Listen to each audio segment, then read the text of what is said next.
Ada satu perkara yang sering kita tidak perasan, kewangan anda sebenarnya ditentukan oleh keputusan yang anda buat pada hari anda terima gaji pertama anda.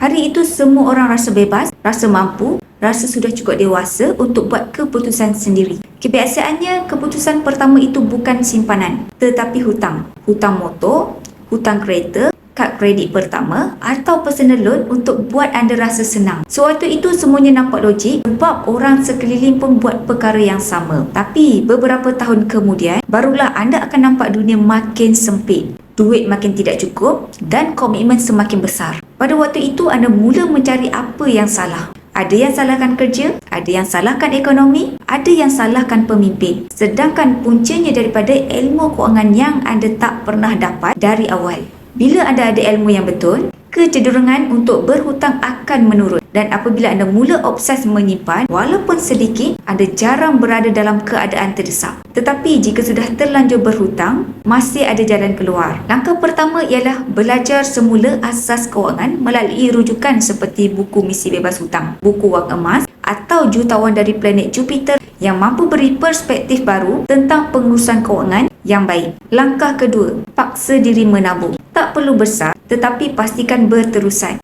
Habit ini membentuk disiplin dan memaksa anda menjadi lebih berhati-hati setiap kali ingin berbelanja. Lama-kelamaan anda akan sedar, kewangan yang baik bukan datang daripada luar. Ia datang daripada pilihan anda sendiri. Semoga perkongsian saya bermanfaat dan boleh follow saya untuk lebih banyak ilmu tentang emas.